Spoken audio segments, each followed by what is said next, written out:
Welcome back to the East Texas Now desk. Jeff Sprague, professional angler and Wills Point resident there. Jeff, good morning to you. How's it hanging out there? Hey, good morning. It's beautiful here in the Tennessee-Kentucky border, and we are excited to be back on the show this morning to visit with you about the event this week. Yeah, absolutely. So we were able to get a really in-depth chat with you about your methods, where you're from, how you apply your past to your present as a professional angler. Now it's just about an update, right? Yesterday you spent on the water in day 2. So you did mention the last time we talked about watching Score Tracker and how it kind of allows you to try new things, explore more of the lake. How did that mindset really affect day 2? So the one thing about the Score Tracker is we can only use it if the fish will allow us to use it. So basically what happened was we got the weather system that moved through Texas a couple days ago. It's just now hitting here. So it rained yesterday from the time we put our boats in until the time we took them off, and then even continued throughout the night. So the fishing was a little tougher yesterday for the methods and the styles that I like to fish. It muddied up some water and changed some things, but we have the day off again, and it'll clear back up, and then we'll go back to it. So I was able to use that Score Tracker still like I did in previous rounds, and then basically just go forward and move on and not burn up my fish the way other guys may have had to. Sure.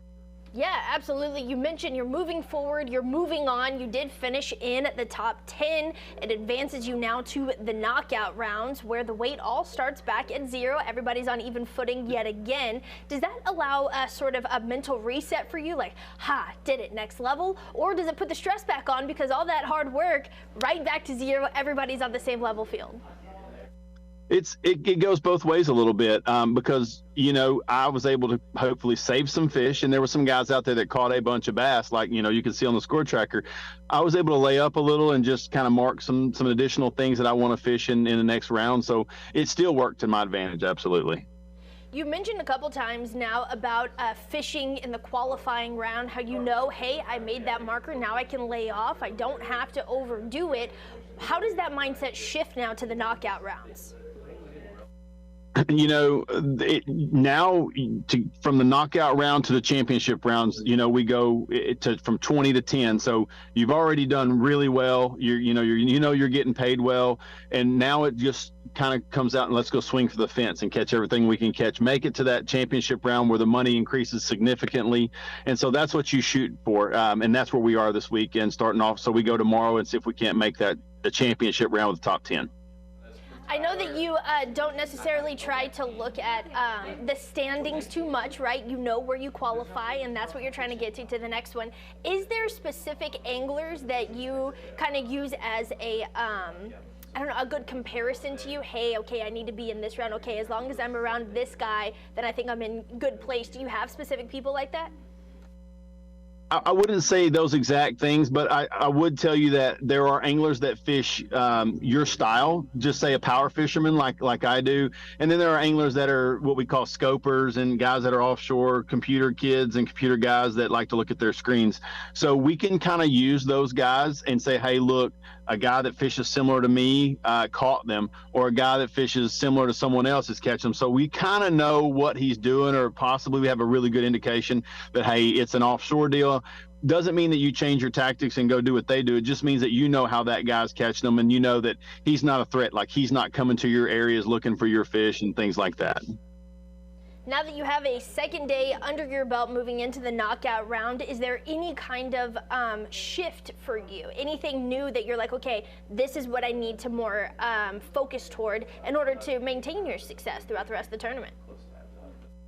Absolutely. It's just being on the water for the second day and seeing the progression of the water, the lake, the fish. It's just like being at home. The leaves are just now starting to get some buds on them here. The trees have greened significantly throughout the practice days and then the first couple of days of the tournament, because we've now been here a week. So things are changing. Fishing is getting a little different, a little better in some ways and worse in other ways. So you've got to be on the front end of things, and it's kind of like betting on the stock market. Absolutely. You just got to get in front of the numbers and play the percentages of what's happening and try to stay in front of the fish to where you have a coming pattern instead of a pattern that goes away from you and the fish are leaving you.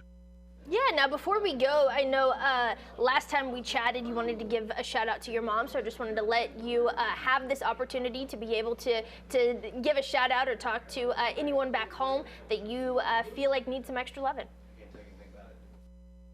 I want to thank you for giving me the opportunity.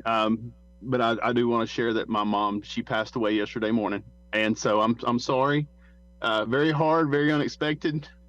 But, she would want me to be here. And I want to thank my family for supporting me and, everybody that's prayed for me and my family. It's been a tremendous amount. And I don't mean to bring anybody's day down. Unfortunately, it's part of living, but we never want to lose our mom. And so I love you, Mom. And thank you guys for having me on. I appreciate the opportunity. Yeah, absolutely. You don't bring anybody's day down, sir. I offer you my sincere condolences. And as a mom myself, I know that no matter what's going on with me, if my son is participating in his passion, I'm okay. I hope you have a great rest of the afternoon. I wish you the most success there in that tournament, and I'm sure we'll talk again with a great update soon. Thank you very much. And you guys